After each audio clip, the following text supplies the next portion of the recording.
waxaad quudisaa wuu noolaadaa waxaad qadisaana wuu dhintaa fikrad kastoo qiimo badan oo maskaxdaada ku jirta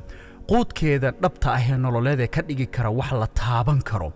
waa marka aad go'aansato in fikradda aad ficil u rogto inta wuxuu maskaxdaada uu ku jiro ood halkaa ku maaweelinayso way adag tahay wax la taaban karo loo jeedo oo noloshaada dareemi karto in uu noqdo haddii taa la waayo fikraddu siday doontaba ha u qurux badnaatee meesha ay ku aasan tahay oo ay ku dhex dhimanaysaa waa maskaxdaada labadaa inta u dhaxaysa ee go'aamisa hadba jahada aad aadayso inaad doorato fikraddaadu inay halkaa ku aasnaato iyo in aad doorato fikraddaadu wax nooloo la taaban karo nolosha aad guul ka gaarta in ay noqoto waa go'aankaaga waana sababta keenta in qof karti ahaan kaa tayo hooseeya uu ku xaqiijin karo hal asbuuc waxaadan bil ku xaqiijin karin bini aadamku waxay isku dhaafeen waa tarbiyaynta nafta markaysan naftaadu lahayn tarbiyad wax qabad macnaha qofku in naftiisu ay noqoto naf wax ku ool ah qof karti sare leh qof qiimihiisu uu sarreeyo waxay kaaga baahan tahay marka hore inaad naftaada ka adagtay inaad naftaada tarbiyadayn karto marka qaar soo ma aragtid iyadoo la leeyahay qofkaas waa qof aad u wanaagsan oo dadkoo dhan jecel yihiin laakiin ninka hebelay naftiisa u daran yahay oo naftiisa muxuu ugu daran yahay wuu qayilaa balwad telefishin iska daawo meelaha iska meerayso siduu isaga daba wareegayo waa dantii mooge ayaa waqtigoo dhammi dhaafaa hawlaha qofka bini aadamkaahi uu qabto tan ugu culusi waa tarbiyaynta naftiisa markay noqoto waxaad cunto waxaad rabtay inaad akhrido shaqadaad rabtay inaad ka shaqayso xirfadaad rabtay inaad barato goortaad rabtay inaad kacdo goortaad jiimka aadayso bal naftaada waxaad u fiirsataa sida ay kuula dagaalanto dagaalkaas sideed u wajahdaa mar walba waxaan kuu hubaa 86% inay naftaadu kaa guulaysato waayo karti go'aan adayg ma lihid oo karti aad wax ku joogtaysa ma lihid oo qofnimadaaday saamayn marka dambe ku yeelataa oo waxay kaa dhigtaa shakhsi ahaan qof liita qof daciifa qof tabar daran qof calaacal badan qof intaa sheeganaya laakiin aan doonin far inuu nuuxiyo cadowga koobaad ee aad leedahay meel fog ha ka raadina waa naftaada bir kastoo adduunka adagoo la arkaba waxa burburiyaa waa daxalka iyada ka dhashay daxalka goolashaada cunaya oo kartidaada cunaya oo qofnimadaada cunaya ee ku liidaya waxa maanta noloshaada aad nacsan tahay kaa dhigaya waa fikradahan maskaxdaada ku soo dhacaya sida fudud aad dhankooda u raacayso adoo og inaysan dani kuugu jirin adoo og inaad hadhow ka shallayn doonto adoo og inay noloshaada ciriiri gelinayaan ayaad haddana maalin walba adigoo faraxsan jahadooda u sii socotaa waxaan kuu hubaa haddaad khaanadaha maskaxdaada baarto inaad ka soo heli doonto qof aadan weligaa si toosa ula kulmin aqoonna aydan isu lahayn laakiin haddana kugu weyn aad jeceshahay isweydii sababtaa qofkaa u jeceshahay maxay tahay waxaan kuu hubaa 100% qofkaa waxa aad ku qiimaynayso qofkaas waxa uu kuula weyn yahay xaaladaha qaar wayba dhici kartaa in sawirkiisu uu telefoonka kuu saaran yahay in sawirkiisu funaanada aad gashan tahay uu ku dhagan yahay sababta qofka aad u qiimeynaysaa waa waxa naftiisa uu go'aanka ku gaaray in uu noqdo si kastoo u adkayd habeen kastoo uu ooyay mar kastoo uu soo murugooday ciriir kastoo uu soo marayba wuu xaqiijiyay wuu gaaray laakiin muxuu ka dhaxlay in adigoo kale uu jeclaado in dadkoo dhammi ay ka daba dhacaan waxaa laga yaabaa qofka bini aadamka ee adiga kula mida inaad moodo inuu wax ku dheer yahay oo xidigaha uu ka soo dhex baxay laakiin hooyadaa la mida dhashay laakiin farqiga idiin dhaxeeya wuxuu yahay hooyadii tacabkeedii kumaynan khasaarin adduunka qof ka karti badan ma jiro qof og garabkiisu inuu maran yahay marka naftaadu ay og tahay in cidi garabkeeda taagan tahay oo haddaan socdoon kufo waxaan ogahay in hebel iyo heblaay ay qaban doonaan iyo markaan ogahay inaysan cidinaba ila joogin isku mid ma noqonayo taxadarkayga go'aankayga socodkayga waan ka fiirsan naftaada marka ciriiri adduunya uu kula soo gudboonaado inagu badankeen ma aragna markay mushkiladii ina haysato dheefta ku jirta ee waxaynu aragnaa dhibaatado kaliya dhibaato miiran markay kuu muuqato oo wax casharood kala baxaysaa aysan jirin waa mushkilad weyn dhibaato kastoo adduunka kula soo gudboonaata cashar baa kugu jira casharka horta qaado waayo casharku wuxuu ku anfici doonaa dhibaatada ku xigtee noloshaada kula soo gudboonaan doonta adduunyadu ma caqabad la'aanayso mana caqabad la'a hadda waqtiganaynu joogno adigana dhagaysanaya aniga kula hadlaya iyo qof kastoo adduunka joogaba dhibaato haysata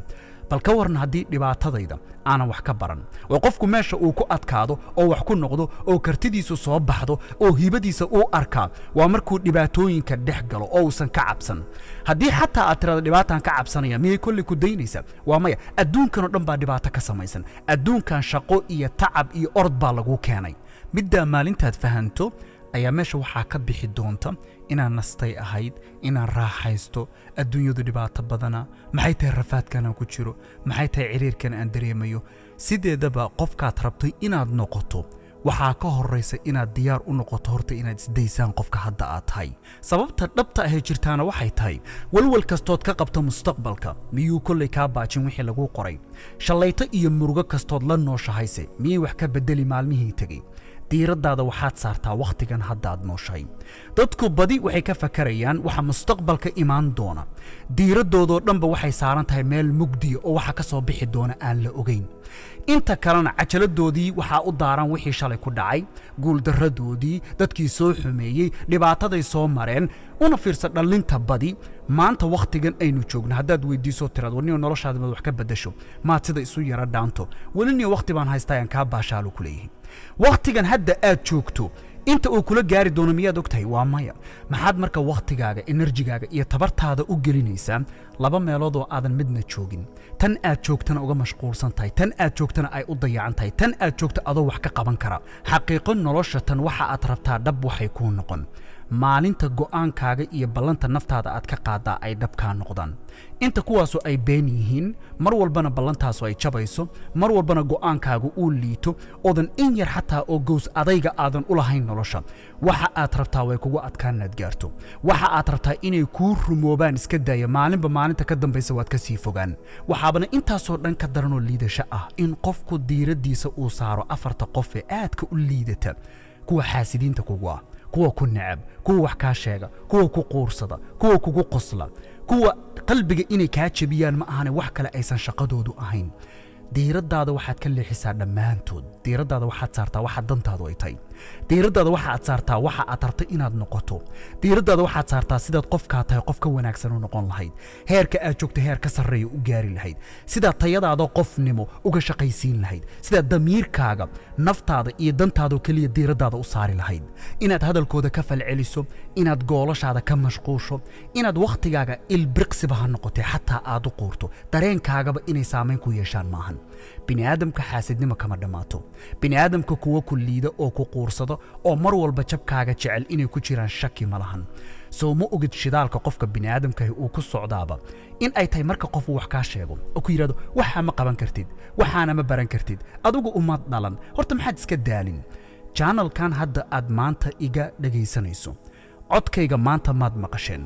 haddii bini aadamka qaar ka mida xaasidnimadooda darteed aysan ahayn waxayna ahayd iyadoo kooban haddaan kula wadaago in markaan damcay channelka inaan wax soo geliyo aan garan waayo waxaan soo geliyo kadib baan markaa waxaan ka codsaday wiilasha muxaadaraadka YouTube-ka soo geliya mid ka mida inuu ii fasaxo fiidiyowyadiisa oon qaadan karo wuuna ii fasaxay kadib markaan dhowr jeer fiidiyo soo geliyey baa waxaan isweydiiyey waxaan idhi ayuubuu tani macno samayn mayso waayo fiidiyogii sidii uu isagu u soo geliyey baad adiguna usii gudbinaysaa waxaana ka soo dhex baxday fikrad ah inaan fiidiyoyada jarjaro oo iyagoo gaagaaban aan dadka la wadaago tani waxay keentay marka waxaan maleeyaa xataa 30,000 oo subscriber maanan joogin tani waxay keentay markaa subscriberkayga inuu kor u kaco oo channelkiisa xataa aan dhaafo maraan 51,000 mise 53,000 meelaha marayo baan maalin facebookgayga furay markaa messengerka galay fariimaha tan u koreysaba waa qof aan garanayo kadib waan furay waxaaba igu qoranba tani waa digniin aad u culus oon ku siinayo fiidiyoyadeeda maanta wixii ka dambeeya ma qaadan kartid haddii ay dhacdood qaadatana waxaad ogaataa inaan tallaabo culus oo sharciga kaa qaadi doono taasoo sabab kugu noqon doonta in YouTube channelkaaga lagaa xiro sababta aan waxaan u samaynayo waa waxaan kuu arkaa in aad channelkayga horumarkiisa caqabad ku tahay waxaan u qoray waad mahadsantahay laakiin waxaan isweydiiyey maadaama ishaasu ay kaa xirantay maxaa kaloo kula gudboon 3 bilood baanan YouTube markaa waxba soo gelin markaa kadib baa waxaa igu dhalatay oo ayuubow soo macquul ma ahan inuu wixii uu fasaxa kuu siiyo weli kugu dacweeyo oo YouTube-kana markaa waa lagaaga xiri karaa kadib baa marka laba unba ay hortaalay ama inaan riskiga qaato oo fiidiyoyadiisoo dhan meesha aan u daayo oo inuu igu dacweeyana way dhici kartaa inuusan dacweynna way dhici kartaa ama in aan fiidiyoyada oo dhan channelka qaawiyoon ka tirtiro dhammaantood waxaan go'aan ku qaatay inaan masaxo waxaan isweydiiyey marka ayuub maxaad adigu tahay waxa ma sheegi kartid waa dad badan oo waxaa jira idin kamida oo aaminsan waxaan dadka la wadaaga ma aqaan haddana intaa waynu hadalnaa fikrado badan oo qurux badan baa kugu jira dadka waxbaad la wadaagi karaysaa sheekaad la wadaagi karaysaa qisaad uga sheekayn karaysaa qof walbaba hibe ilaahay uu siiyo dhanka hadalkaabaa jirta haddaadan isku dayin sideed ku ogaa naftaada awoodaheeda haddaadan isku dayin sideed ku gaari meeshaad rabto haddaadan isku dayin sidee baad hibadaada u soo saari kartaa way adag tahay qofku inuu wax isku dayo oo waxyaabo badan oo nolosha ka mida uu tijaabiyo baa marka dambe wuxuu galaa albaabkii nolosha uu raadinayay waa inaad albaabkan garaacdo hadduu kuu furmi waayo haddana kan waa inaad garaacdo hadduu kuu furmi waayo haddana waa inaad kaa isku daydo albaabada tirada badan adigu midka kuu furmi doona ma ogid laakiin adigu isku dayga ha ka daalin fikrad kastoo adiga kugu jirta ha ka filan inay cid walba la qurxoonaato fikradda adiga kugu jirteed aaminsan tahayna ha ka filan in qof walbaaba uu kula jeclaado ama kula aamino ama sida adiga aad tahay inuu kuu noqdo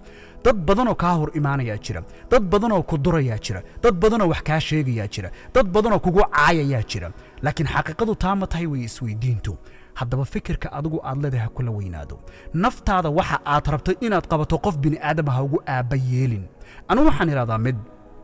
haddii ilaahay waxa aad samaynayso tusaale ahaan haddii wax aad u xunoo liita aad samaynayso rabbigii ku abuurtana aad ka xishoon weyday muxuu bini aadam macno kuu samaynayaa wax macno uu samaynaya ma jirto dembi in aan meel mugdiyo cidlaaho idinkoo dhan qofna uusan arkin inaan ku sameeyo iyo inaan bini aadamka la hor imaado waxay isdhaanta ma jirto وصح رسولك صلى الله عليه وسلم إنه يري إلهي سبحانه وتعالى مع فيه دتك حمانته ودتك كلا لو داغا وحي إلهي أسترين بنانك كينان تاسو way kasii darantahay waa sax laakiin dambigu waa dambi haddaba waxa adigu aad aaminsantahay ama aad rabto bini aadamka inaad la wadaagto ama waxa aad rabto hibadaada inaad banaanka soo dhigto qof bini aadama weligaa ha ugu aabayilin adoo dib ugu dhigaya waxaan ka cabsanayaa in waxa la idho waxaan ka baqayaa in la iduro haddaad aamusantahay dad baa wax kaa sheegaya haddaad hadashana dad baa wax kaa sheegaya haddii aad hadasho dad baa ku jeclaan haddaad aamusto dad baa ku jeclaan haddaad hadasho dad baa ku nici haddaad aamustana dad badanoo ku naco ku duro waayimaysid adduunyadan maanta aynu joogno xaasidku afkaasuu maraya waa buuxaan bini aadamkuna waxba isuma quuraan in dantaada aad uga seexato ama dantaada aad uga gabato ama waxa noloshaada adigu aad rabteed aaminsan tahay inaad socodsiiso aad u socodsiin weydo qof adiga kula mida taasoo sharaf dhac ka weyni ma jirto